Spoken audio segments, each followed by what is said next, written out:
At Starbound, we tell stories the human way, not with artificial voices or AI slop. In the end, what's HFY without humanity? Subscribe to keep it this way. My name's GeneralG. Let's begin. It had been an accident. The crew of the Observer had been on a mission for the Galactic Federation to confirm rumors that war had broken out on the planet Versac II, when suddenly their stealth systems failed. To the mixed crew's shock, one of the warring factions mistook them for the enemy, and within minutes, a missile struck their ship. They were plummeting toward the planet. One human and 5 others, strapped to their seats, convinced they were about to die, whether on impact or as casualties in the middle of the battlefield. The moment after the forceful landing, Ignib found himself stumbling out of the smoking wreckage, his dark blue feathers singed and standing on end from the heat and terror that coursed through his body. Smoke billowed from every crack in the Observer's hull, and the smell of burning circuitry filled his nostrils. His legs, long and powerful, built for running across the rain-swept plains of his homeworld, carried him away from the crash site in an instinctive panic. He was a Tawil, a feathered biped whose ancestors had developed their plumage not for flight, but as protection against the constant downpours and bitter cold of their planet. No wings, no beak, just a humanoid form covered in layers of insulating feathers that now felt like a furnace wrapped around his body. Behind him, he heard coughing and cursing as the rest of the crew emerged from the smoke. Eric, the human, was first out after Ignib, followed closely by Mozzie, the Elvid navigator whose purple eyes were streaming from the smoke. Then came the 3 Lupini, Court, Vessa, and Thane, their fur matted and their pointed ears pinned back in distress. Ignib spun around to face them, his weathered arms spread wide in a gesture of pure panic. "We're in a desert! A desert! In the middle of a battlefield!" His voice rose to near shriek as the reality of their situation crashed over him like a wave. "What are we going to do? What are we going to do now?" Eric was bent over, hands on his knees, taking deep breaths. Mozzie stumbled to the side, coughing. The 3 Lupini were supporting each other, looking dazed. None of them had answered his question. None of them seemed to have a plan. "Well?" Ignib demanded, his feathers fluffing out even more, making him look twice his normal size.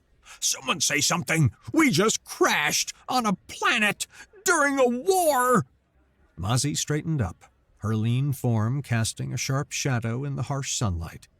The black streaks around her face, natural markings of her species, seemed to frame her purple eyes as they fixed on Ignib with an intensity that made him take a step back.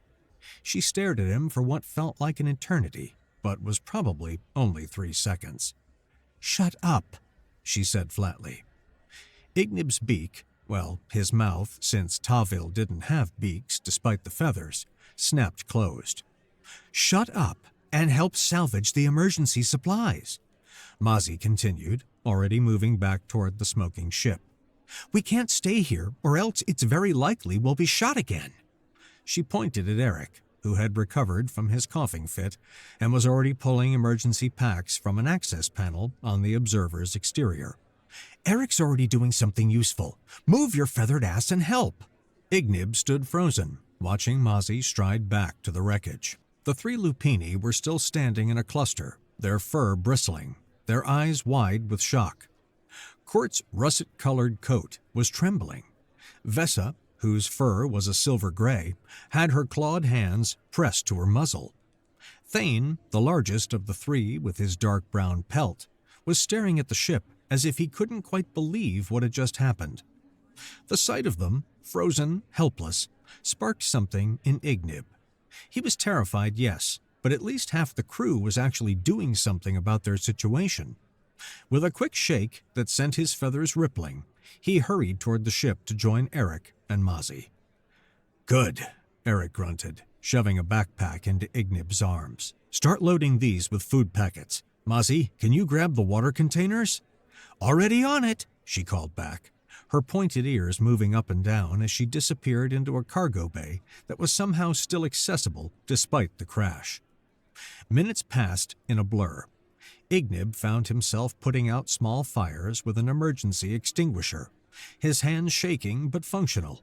He pulled out supply containers, medical kits, anything that might help them survive.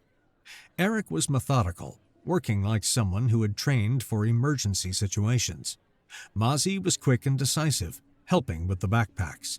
The three Lupini hadn't moved. Eric tried the communication station next, his fingers reaching for a portable console he'd salvaged from the bridge. Ignib watched him work, watched his jaw tighten with frustration, watched him try different frequencies and protocols. Finally, after what must have been 10 minutes, Eric shook his head and shut down the console. "No good," he said, his voice marked by frustration. "Can't get a signal out to command. Tried to hail the locals to tell them we're not hostile, but I don't think they're listening to this frequency. Or maybe the battle's jamming everything." He grabbed his own backpack and started loading it with supplies.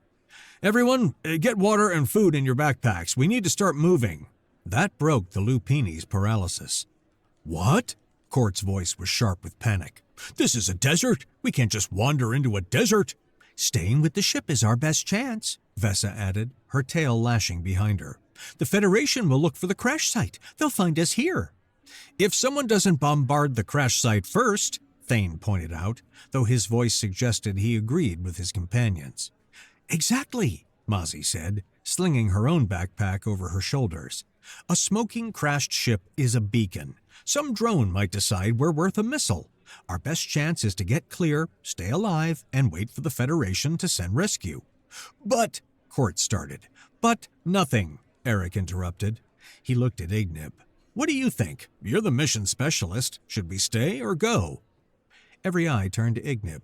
He felt the weight of their expectations, their fear, their desperate need for someone to make a decision.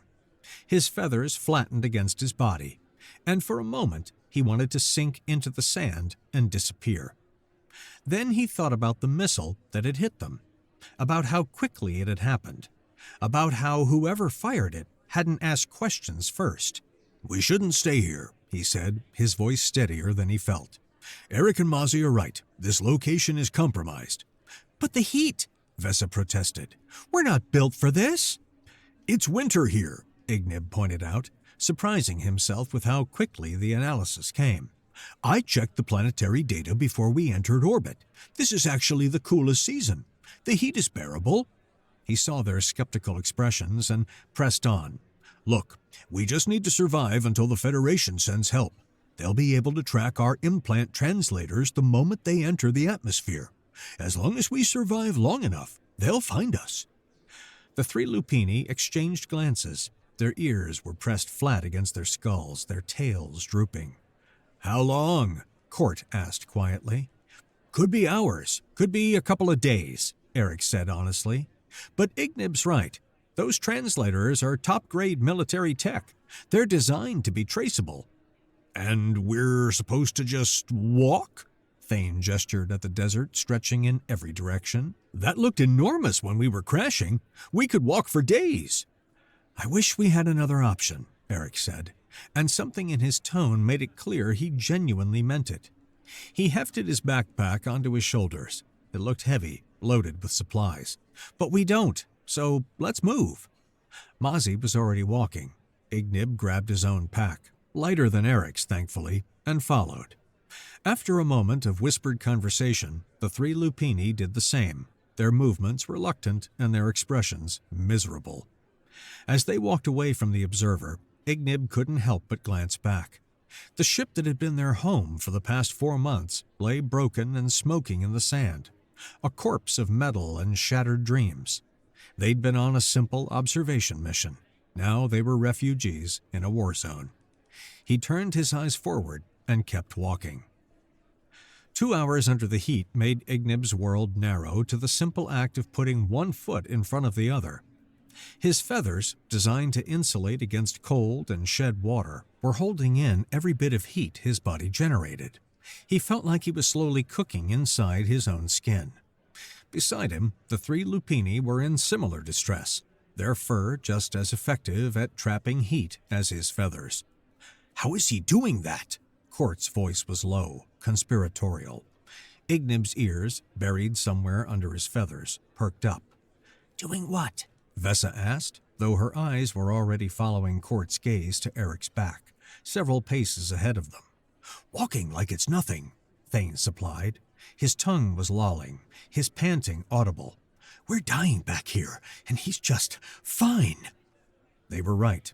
Ignib had noticed it too. Even Mozzie, who lacked the burden of thick fur or insulating feathers, seemed to be struggling a bit. Not as much as the four of them, certainly, but she was keeping pace about halfway between Eric and the rest of the group, and Ignib could see the way her shoulders had tensed with effort. Eric, though? Eric looked like he was on a casual stroll. He'd pulled ahead naturally, his longer human legs eating up the distance with easy strides. "Maybe humans are just good at walking?" Ignib suggested, but even he heard the doubt in his own voice. "There's gotta be something else," Court muttered. "Some advantage we don't know about." "Well, at least he's carrying most of the heavy supplies," Ignib pointed out, trying to find the silver lining. "The emergency water containers are split between our packs, but he took all the equipment and a bit extra water from the fridge. Makes our lives easier." The others grumbled agreement, but Ignib could tell they were still suspicious, or maybe just envious. It was hard to tell the difference when you were slowly baking alive. They struggled for another 30 minutes before Eric looked back, seemed to actually see their condition for the first time, and pointed ahead. "There's a rock formation about half a mile out. We can rest there, get some shade." Half a mile. Ignib looked at the distant rocks and felt his heart sink. Tavil had two hearts, one of the few redundancies his species had evolved. Half a mile might as well have been half the planet. But what choice did they have? He nodded, and the others did too. Eric must have noticed their despair because he slowed his pace considerably, letting them catch up. Ignib was grateful for the consideration, even as part of him marveled at the fact that slowing down didn't seem to cost Eric any effort at all. They were about 2/3 of the way to the rocks when Ignib heard it, the distant shriek of jet engines cutting through the air. Everyone froze. In the distance, perhaps 3 or 4 miles away, Ignib saw smoke rising. The sound of explosions followed seconds later, the boom rolling across the desert like thunder. "Can't stay in the open," Eric said immediately, his casual demeanor vanishing. "Run to the rock formation, now!" He didn't wait for arguments. He took off at a sprint, his long legs pumping, his pack bouncing on his back. Mozzie was right behind him, her own legs a blur as she ran with the grace of her species. "Damn it!" Court snarled, and then all three lupini were running too. Ignib stood there for a second, watching them go, feeling the heat that had saturated his feathers and the exhaustion in his legs. He and the lupini really weren't built for planets like this. Their homeworlds were cooler, wetter, more forgiving. But standing here wouldn't save him. "Come on!" he shouted to the others, though they were already running. And then he was running too, his legs burning, his breath coming in desperate gasps. The four of them, himself and the three lupini, maintained a surprising pace. Maybe it was fear, maybe it was adrenaline, maybe it was the pure instinct to survive. Whatever it was, Ignib found himself keeping up with Court, Vesa, and Thane as they raced across the sand, their paws and his feet kicking up plumes of dust. Ahead, Eric and Mozzie had already reached the rocks. Behind, the sounds of battle continued. Ignib focused on the space between, on closing the distance, on reaching safety. When he finally stumbled into the shade of the rock formation, his entire world was spinning. He collapsed against a boulder, his chest heaving, his body screaming for relief from the heat that had built up inside him. His feathers were plastered to his body now, the wind helping a bit, but it wasn't enough. It was never enough with feathers. Mozzie had thrown herself on the ground, lying flat in the shade, her chest rising and falling rapidly as she gulped air. Her purple eyes were closed, her face pointed toward the rock ceiling above them. The three lupini were in even worse shape. They'd spread themselves out on the ground without any regard for dignity. Their bodies sprawled like they were about to pass out. Court was panting so hard, his whole body shook. Vesa had her eyes closed, her paws moving weirdly. Thane was making a low whining sound in the back of his throat. Only Eric seemed relatively fine. He was breathing harder than normal. Ignib could see his chest moving, but he was still on his feet. As Ignib watched, the human pulled out a water bottle, uncapped it, and drank deeply, the water splashing into his mouth. That's when Ignib saw it. Water was dripping from Eric's skin, not just around his mouth where he'd been drinking, everywhere. His forehead, his neck, his arms where they were exposed by his rolled-up sleeves. Tiny droplets that reflected the desert light, rolling down his skin like he'd just walked through rain. But they were in a desert. There was no rain. The realization hit Ignib with the force of a physical blow. This was some kind of evolutionary cooling system. The human was leaking water from his skin, using evaporative cooling to regulate his body temperature. It was the same principle that some spacecraft used during atmospheric entry. Spray liquid over the hull, let it evaporate, carry away the heat. But this was a living creature. This had evolved naturally. What? Ignib's voice came out as a croak. He pointed at Eric with a trembling hand. Is that... Are you...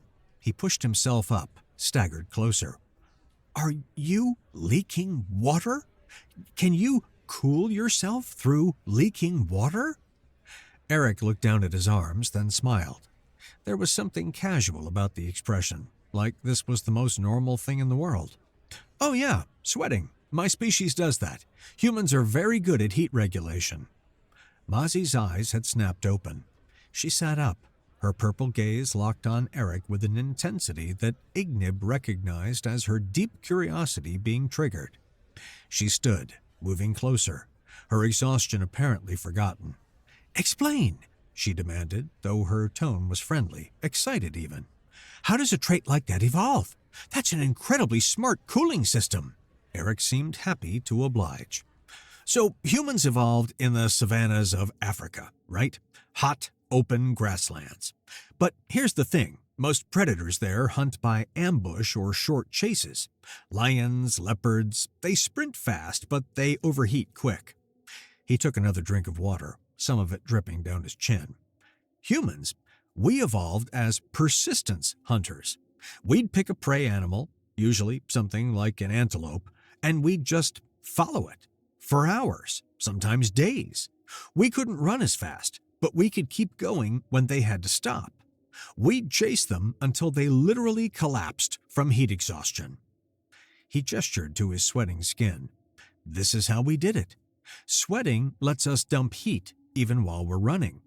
Most animals have to stop and pant to cool down. We just leak water and keep going. Eventually, the prey couldn't run anymore. Then we'd walk up and kill it. The silence that followed was profound. Mazi and Ignib exchanged a long look. In her eyes, Ignib saw his own emotions reflected. Surprise, certainly. But also a complex mixture of fear, awe, and something that might have been admiration. Humans were pursuit predators who evolved to literally exhaust their prey to death.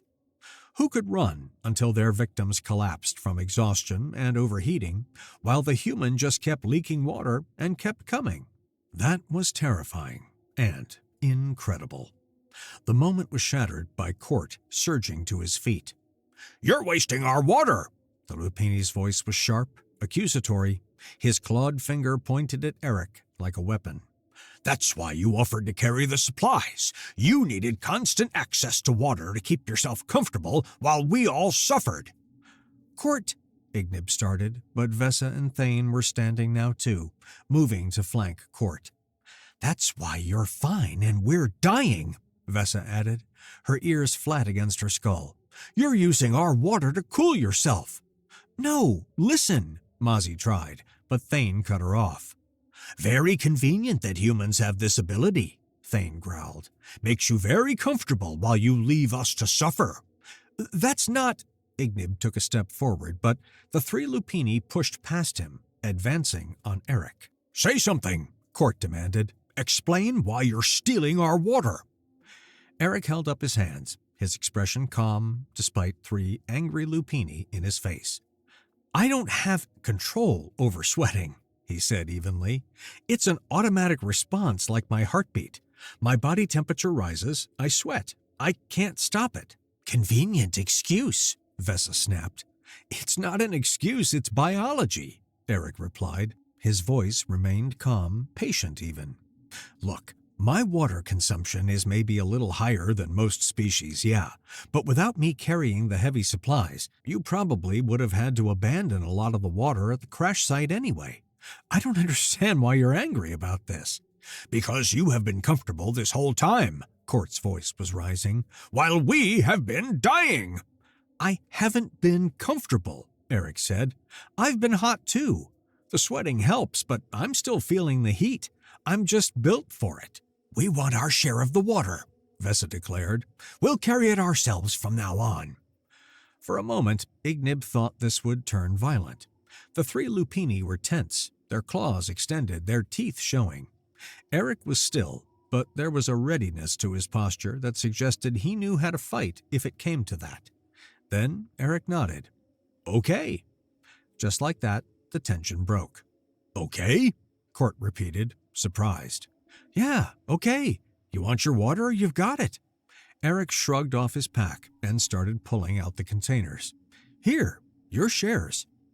He handed each of them their allotted bottles, 2 large containers each. The Lupini took them, looking almost disappointed that there hadn't been more of a fight. Eric looked at Mozzie and Ignib. "You two want yours?" Ignib thought about it. He had 4 large bottles in his own pack, yes, and maybe 2 more in Eric's pack that belonged to him. But those bottles were heavy, and carrying them himself would make the walking even harder. Mozzie spoke first. "Can you keep carrying my share?" Eric nodded. "Sure."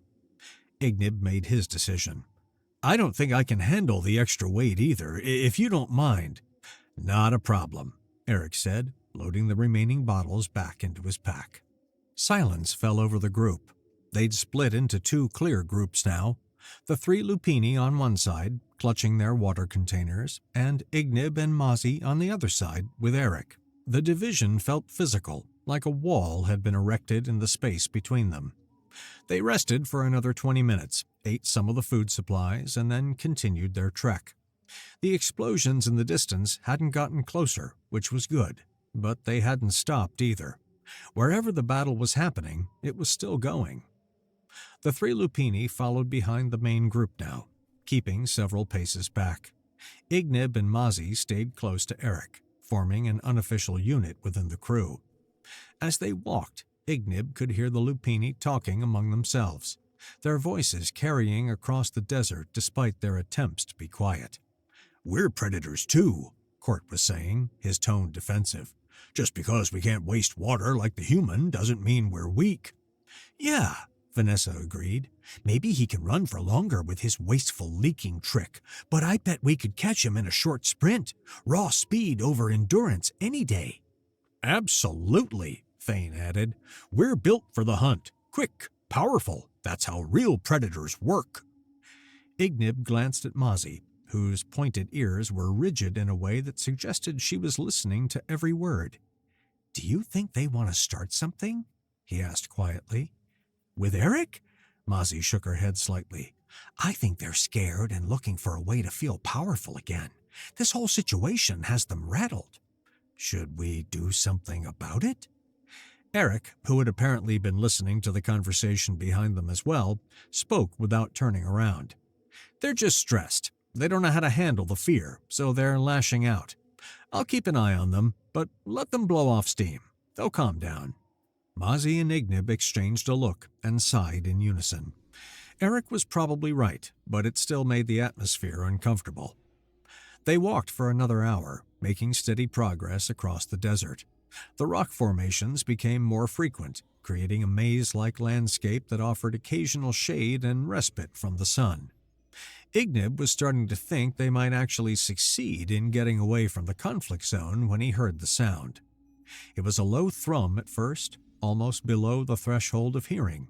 Then it grew louder, more distinct. The whine of anti-gravity engines, the distinctive sound of military hovercraft. Ignib squinted against the sun, searching the horizon. There, in the distance, approaching fast, military hovercraft, their surfaces reflecting the sunlight. Soldiers visible in the open-topped vehicles. They were maybe 2 miles away, maybe less. "Run!" Ignib shouted. "Soldiers! Hovercraft!" Everything happened at once.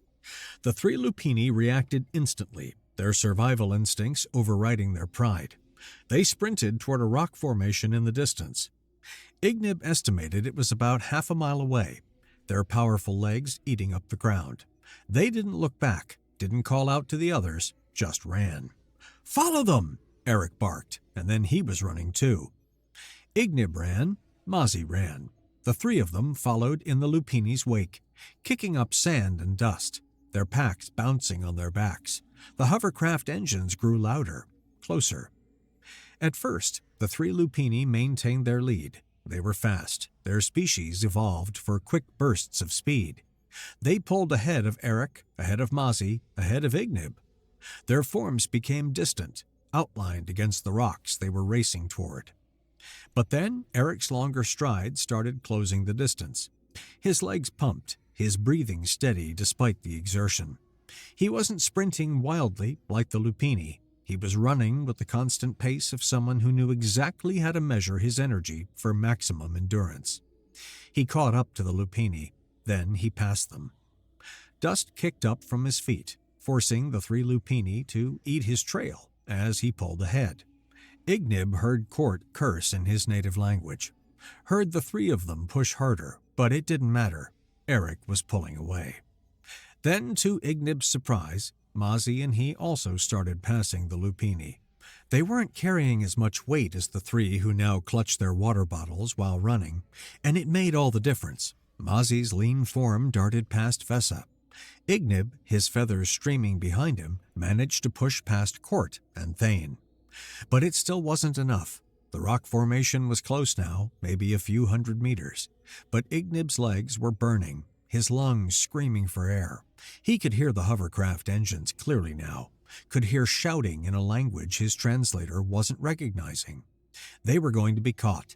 They were going to be captured or killed. And there was nothing. That's when Eric looked back. Ignib saw the moment of calculation in the human's eyes, saw him assess the situation. The 3 of them ahead, but flagging. The 3 Lupini falling further behind. The hovercraft perhaps a minute away at most. And then Eric dropped his pack and turned around. He ran back toward Ignib and Mozzie at a speed that Ignib hadn't known was possible. Before Ignib could process what was happening, Eric had grabbed him, actually grabbed him, and hoisted him onto one shoulder. His other arm reached out and scooped up Mozzie, lifting her onto his other shoulder like she weighed nothing. "Trust me," Eric said through gritted teeth, and then he was running again. The world became a blur. Ignib clung to Eric's shoulder, feeling the powerful muscles bunching and flexing beneath him, feeling each footfall like a small earthquake. The wind whipped past his face, pulling at his feathers. He looked back and saw the 3 Lupini. They had become distant shapes now, falling further and further behind.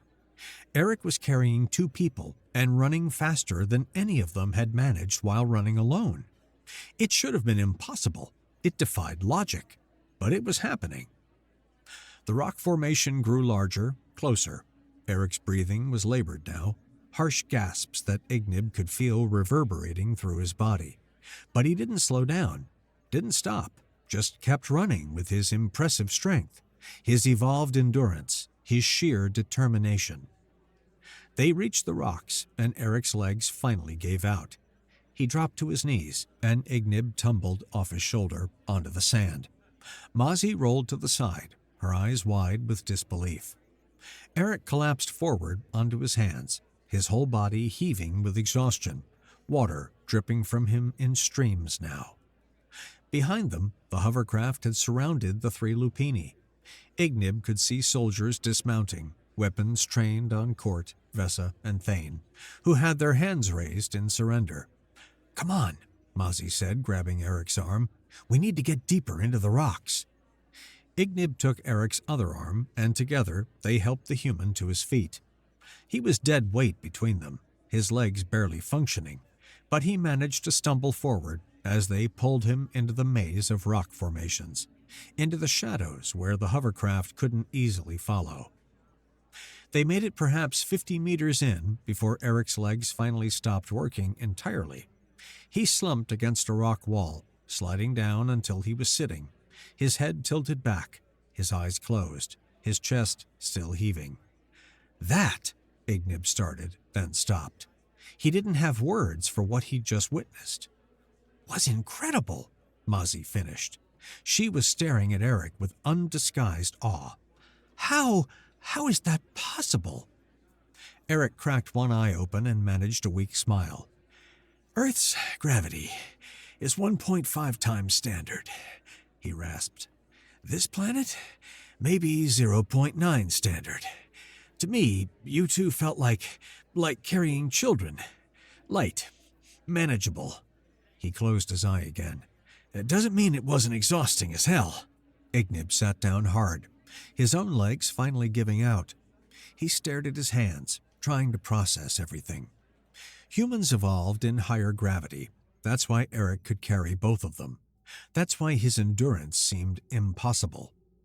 On his homeworld, he was probably considered average. Here, he was the epitome of endurance. They hid in the rocks for the rest of the day, moving deeper into the formation whenever they heard engines or voices. Night fell, bringing blessed coolness to the desert. The three of them huddled together, sharing body heat as the temperature dropped, taking turns keeping watch. It was near midnight when they saw lights in the sky. Not the harsh white of military craft, but the beautiful blue of Federation vessels. A scout ship descended into the rock maze, its sensors having picked up their translator implants. The rescue was quiet, professional, over within minutes. They were brought aboard, given water and medical attention, told that they were safe now. That night, aboard the Federation vessel, Ignib learned the full story. Earth's standard gravity was indeed 1.5 times the Galactic Federation standard.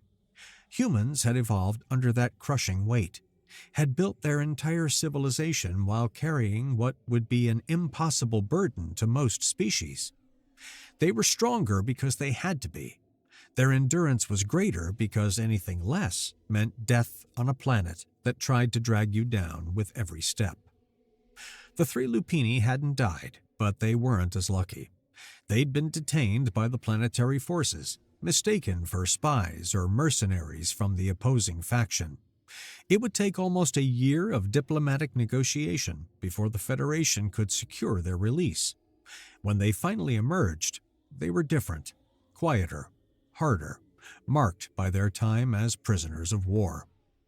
But Ignib, Mozzie, and Eric had survived that first day together, and it forged a bond between them that lasted the rest of their lives.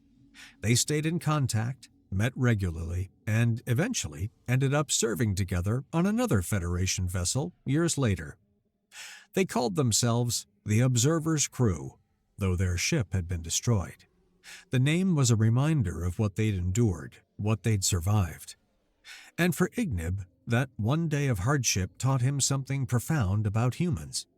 He learned that they didn't just leak water from their skin to cool themselves, though that was remarkable enough.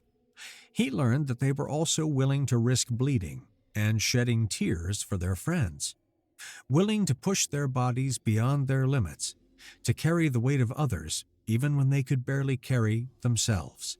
They evolved as persistence hunters, yes, but that same trait that let them chase prey until it collapsed had been refined into something more, into loyalty, into determination, into the willingness to go back when going forward would have been easier, to pick up those who were falling behind, to refuse to leave anyone alone in the dust.